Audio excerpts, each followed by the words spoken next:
தங்கம் என்பது இந்திய குடும்பங்களுடன் பின்னி பிணைந்துவிட்ட ஒன்று என்றே சொல்லலாம். அப்படிப்பட்ட தங்கத்தை ஆபரணங்களாக சேர்ப்பது ஒவ்வொரு குடும்பங்களின் பழக்கமாக இருக்கிறது. அப்படிப்பட்ட தங்க ஆபரணங்களில் செய்கூலி சேதாரம் யாருக்கு லாபமாக இருக்கிறது? தற்போது பார்க்கலாம். எந்த கடையில் நகை வாங்கினாலும் செய்கூலி சேதாரம் எவ்வளவு என்பதை பார்க்க யாரும் தவறுவது இல்லை.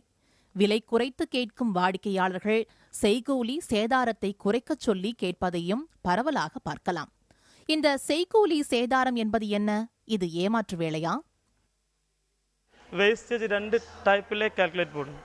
இப்போ ஒரு கஸ்டமர் வந்து கோல்டு ஸ்டோன் ஸ்டெட்டட் ஆர்னமெண்ட் பர்ச்சேஸ் பண்ணியிருந்தால அந்த கஸ்டமருக்கு கரெக்டாக சொல்லி கொடுக்கணும். அதில் எத்தனை கிராம் கோல்டு இருக்குது, எத்தனை கிராம் ஸ்டோன் இருக்குது. ஸ்டோன்னு வந்து ஸ்டோன் ரேட்டு தனியே போடணும். வேஸ்டேஜ் வந்து கோல்டிന് மட்டும் போடணும்.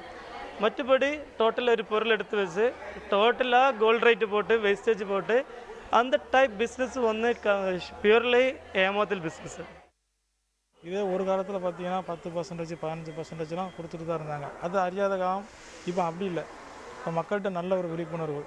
எந்த பொருளை எப்படி வாங்கணும், அது என்ன தரம், எப்படி அது முத்திரை இருக்கா, ஹால்மார்க் முத்திரை இருக்கா, என்ன சொல்லலாம் பார்த்து வாங்குறாங்க. சேதாரமும் யார் ரொம்ப கம்மியாக தராங்க அப்படின்னு சொல்லி பார்த்து வாங்குறாங்க. இதில் ஒரு சில கடையில் என்னென்னா சேதாரம் இல்லைன்னு சொல்லுவாங்க, கூலி மட்டும் நாங்கள் போடுறோம்னு சொல்லுவாங்க. கூலிங்கிற பேரில் அவங்க சேதாரத்தை அதை கணக்கு பண்ணி தான் கொடுப்பாங்க. ஆபரணங்களுக்கு ஏற்றவாறு செய்கூலி மாறும் என்று கூறும் நகை வர்த்தகர்கள் முழுக்க கைவேலையாக ஆபரணங்களை தயாரித்தால் சேதாரம் அதிகமாக இருக்கும் என்கிறார்கள். எனினும் நகையை பொறுத்து ஓரளவு லாபம் வைத்து விற்றாலும் வாடிக்கையாளர்களுக்கு செய்கூலி சேதாரம் கணக்கீடு பற்றி தெரியப்படுத்த வேண்டும் என்பதும் நகை வர்த்தகர்களின் கருத்தாக உள்ளது. பர்ச்சேஸ் பண்ண டைமில் 22 கேரட் 916 ஹால்மார்க் கோல்டு அது பார்த்து பர்ச்சேஸ் பண்ணோம். பிராண்டட் ஜுவல்லர்ஸ் எல்லாமே வந்து 916 ஹால்மார்க் கோல்டை சேல் பண்ணோம். എന്നിരുന്നാലും നമ്മൾ പർച്ചേസ് பண்ண பொருள் அது ஹால்மார்க்கிங் இருக்கா எന്നുള്ളത് பர்ச்சேஸ் பண்ண செக் பண்ணோம்.